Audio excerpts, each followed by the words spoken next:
Pembalasan istri dikhianati. Bab 29. Ibumu apa kabar? Aku kangen dengan kue buatan beliau, rasa enak kue buatan beliau masih terasa di lidahku, ucap Meli terkekeh kecil. Dulu saat SMA April sering membawa kue buatan ibunya untuk dijual di sekolah dan Meli lah yang menjadi langganan tetapnya. Ibu sakit jantung Mel, dan kini beliau harus rutin minum obat. Astaga, aku tidak tahu Pril, maaf. Lalu siapa yang menjaga beliau? Tidak masalah. Vino anakku, dia anak hebat di usia 6 tahun dia bisa menjaga ibuku Mel, aku bangga punya anak sepertinya, dia seolah tahu akan kesusahanku, jawab April dengan mata berkaca-kaca, jika bicara anak dia pasti akan langsung sedih. Suamimu? Tanya Meli penasaran dengan kehidupan April. Kami sudah lama bercerai, sejak usia Vino 8 bulan, bahkan Vino pun tidak tahu bagaimana rupa ayahnya, jawab April pelan, dia sedikit malu menceritakan nasib rumah tangganya. Meli terkejut mendengar cerita April, digenggamnya tangan April memberikan kekuatan pada sahabat lamanya ini. Alvan pun merasakan kesedihan April. Perempuan juga harus kuat, bangkit. Kamu juga bisa hidup tanpa dia, biarkan dia yang merasakan kehilangan kamu. Aku yakin kamu wanita hebat, masih banyak lelaki di luar sana yang menunggu kamu, ujar Meli. April tersenyum kecil mendengar ucapan Meli, hatinya sudah kebal dengan pengkhianat suaminya. Justru kini April merasa hidupnya tenang sejak berpisah, hanya Vino dan ibunya yang membuatnya bertahan saat ini. April sudah berjanji untuk mengabdikan dirinya pada ibu dan anaknya, bahkan untuk menikah pun tak terpikirkan di benak April. Kebahagiaan ibu dan anakku yang terpenting saat ini Mel, ucap April pelan. Meli bisa merasakan kepedihan April karena dia pernah di posisi itu, tapi beruntungnya Meli punya Bagas yang siap mendukungnya. Bahkan Meli tak sempat merasakan sakit karena posisi Alvan langsung digantikan Bagas, lelaki itu mengambil alih semuanya hingga Meli lupa rasanya disakiti. Bunda. Pekik Vino melihat bundanya yang baru pulang menenteng banyak paper bag dan beberapa kantong makanan. Sayang, kamu sudah makan? Tanya April mencium pipi kiri kanan Vino.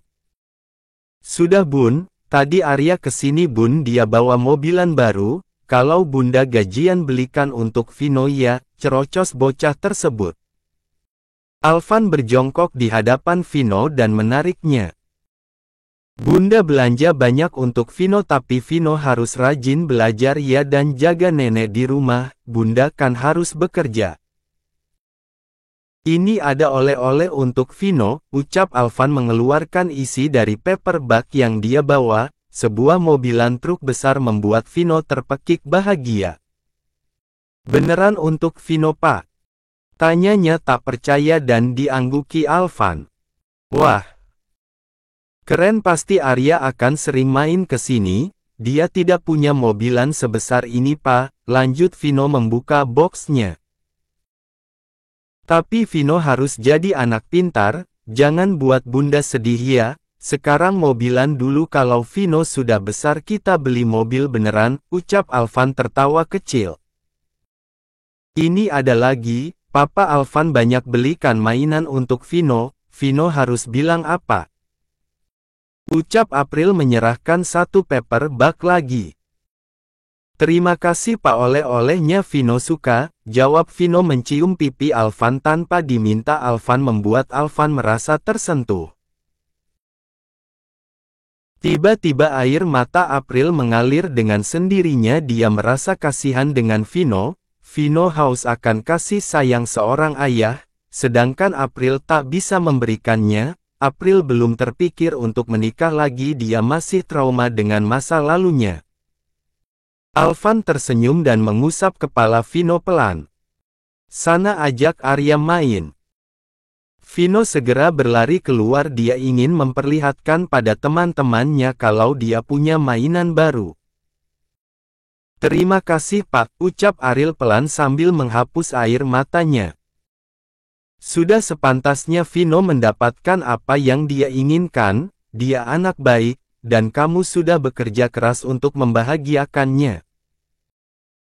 Terima kasih sudah datang dan menjadi penolong untuk saya dan keluarga saya. Tanpa bapak saya tidak akan bisa membelikan Vino mainan yang dia mau dan obat untuk ibu saya.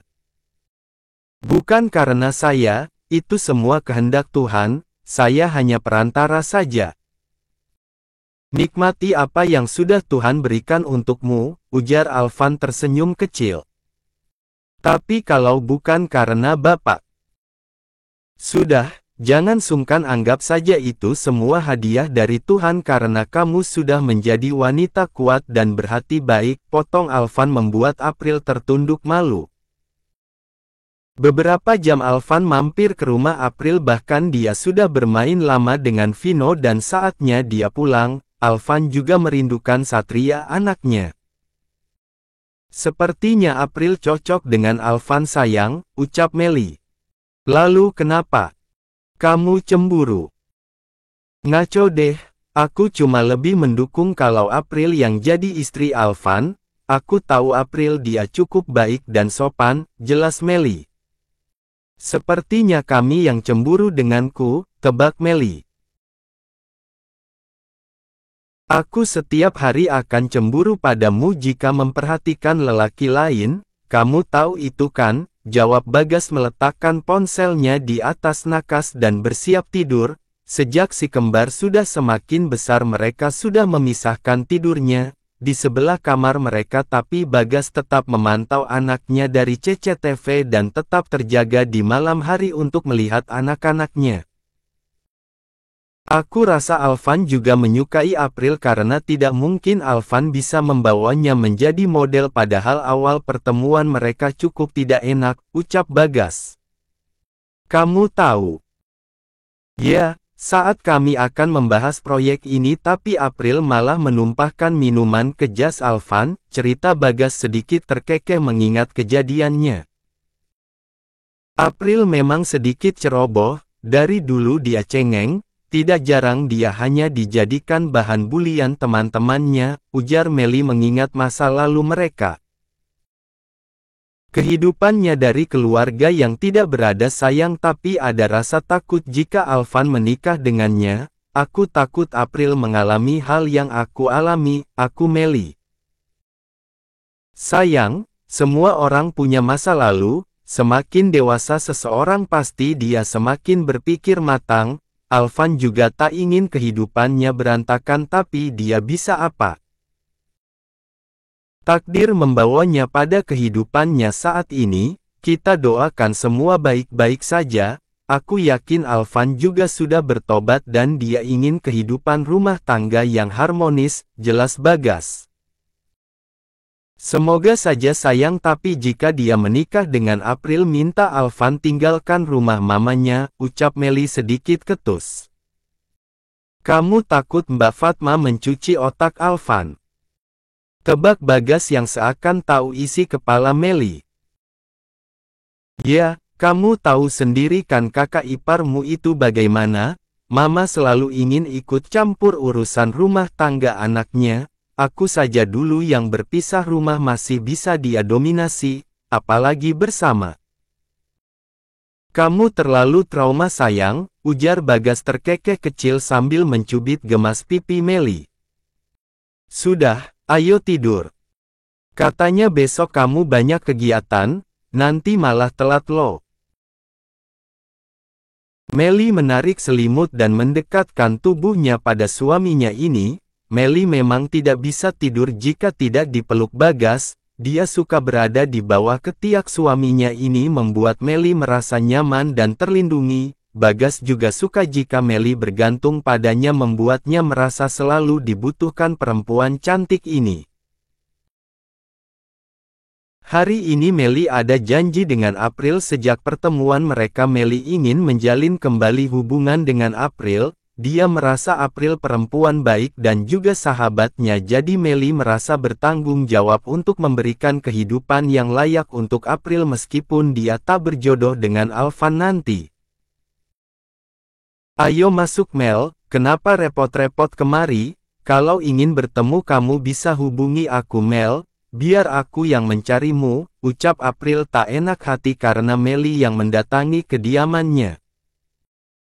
Tidak masalah, aku hanya ingin melihat keadaan ibumu. April sudah lama tidak bertemu beliau, aku merindukannya, jawab Melly. Melly datang sendiri kali ini tidak membawa si kembar karena dia ingin sedikit leluasa bercerita, takut si kembar rewel jika dibawa ke tempat asing, tapi Melly sudah menyiapkan semua kebutuhan si kembar.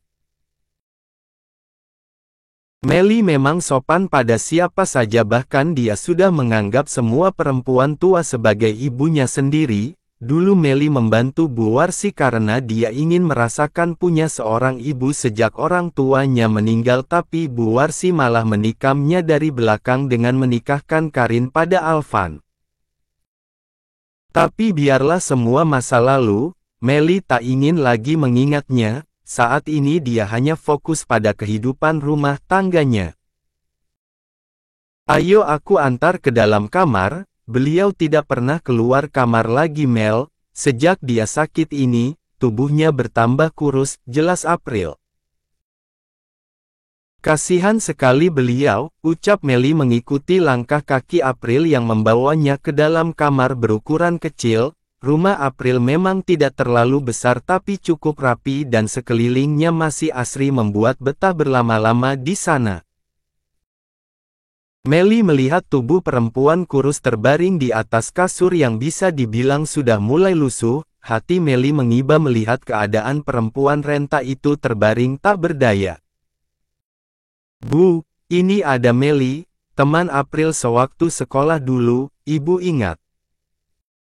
Dulu ibu Melly sering memborong dagangan ibu, ucap April pelan. Mata perempuan tua itu melirik ke arah perempuan yang ada di belakang April. Dulu saya sering makan kue buatan ibu, dan saya merindukannya sekarang, sahut Melly duduk di sebelah ibu April. Mel, saya tinggal dulu ya, kamu ngobrol saja dengan ibu. Beliau masih bisa mendengar dengan baik, ujar April dan keluar. Ingat saya Bu? Tanya Melly dan dijawab anggukan pelan oleh Ibu April. Kamu cantik, Ibu semakin pangling. Ibu bisa saja, Ibu juga masih tetap cantik seperti dulu, ucap Melly membuat Ibu April terkekeh kecil.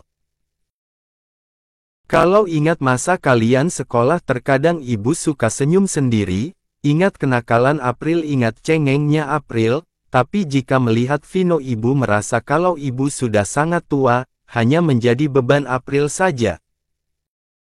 Tidak boleh begitu Bu, justru ibu adalah sandaran April, tanpa ibu belum tentu April kuat saat ini, ucap Melly. Ibu kadang kasihan melihatnya jadi tulang punggung keluarga, dia tidak kenal lelah dalam bekerja. Apalagi jika melihat Vino terkadang air mata ibu menetes, April wanita kuat, dia bisa bertahan menghidupi kami, isak ibu April membuat Melly kasihan. Bu, semua punya kisah hidup masing-masing, tinggal kita saja yang menyikapinya, sabar Bu, semua pasti ada jalannya, Tuhan tidak akan memberikan kita cobaan jika kita tak sanggup menjalaninya. April orang pilihan yang saat ini tengah diuji. Ibu ingin dia bahagia sebelum ibu pergi, agar ibu tenang saat meninggalkan April kelak, hanya itu permintaan ibu.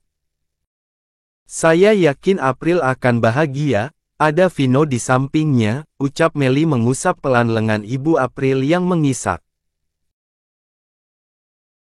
Seminggu berlalu, Melly dan April semakin dekat karena April sendiri saat ini sudah bekerja di perusahaan Alvan sebagian model dari produk-produk yang akan dirilis oleh perusahaan. Alvan sendiri juga semakin dekat dengan April, bahkan tiap hari mereka sudah bersama. April pun sudah mengenalkan Alvan pada ibunya sebagai atasan. Alvan sendiri sudah merasa nyaman dengan April meskipun perempuan ini sedikit pemalu, tapi Alvan bisa memakluminya dan April sendiri masih belum mau bercerita tentang kehidupannya secara detail. April masih menjaga jarak untuk urusan pribadi, Alvan yang harus bergerak lebih cepat untuk mencari tahu kehidupan April. Vino pasti suka ini Pril, ucap Alvan saat melihat salah satu helikopter terpajang di etalase toko. Saat ini mereka baru saja selesai meeting di salah satu restoran cepat saji di sebuah mall besar. Pak, sudah jangan ditambah lagi mainannya. Vino, sudah banyak sekali mainan baru yang Bapak belikan, nanti saya terlalu banyak hutang sama Bapak, takut nggak bisa bayar, ucap April jujur. Kemarin April meminjam uang pada Alvan dengan minta memotong gajinya karena ibunya harus membeli obat lagi. Alvan langsung memberikannya pada April, membuat April tak enak hati jika Alvan terus membelikan Vino mainan. Bisa-bisa gajinya habis dipotong, Alvan pikir April, karena dia belum sebulan bekerja bersama Alvan. Kalau nggak bisa bayar pakai uang, pakai yang lain aja, jawab Alvan. Maksud Bapak? Tanya April bingung. Iya, yang lain. Ajakan makan malam atau yang lainnya, elak Alvan karena melihat wajah bingung April. Masakan saya biasa Pak, hanya makanan kampung, takut Bapak nanti tidak suka. Bagaimana nggak suka? Saya aja sampai nambah berkali-kali kalau kamu masak. Dimasakin tiap hari juga saya mau, ucap Alvan santai sambil memilih-milih mainan untuk Vino dan Satria. Memang Bapak mau dimasakin tiap hari? Tanya April polos. Mau, jawab Alvan cepat. Nggak bosan? Tanya April lagi. Nggak, jawab Alvan dengan jantung berdebar kencang. Ya sudah, besok saya bekalin, ucap April membuat tubuh Alvan lemas. Pikirnya April sudah mengerti maksudnya untuk meminta April memasak di rumahnya, bahkan menjadi istrinya.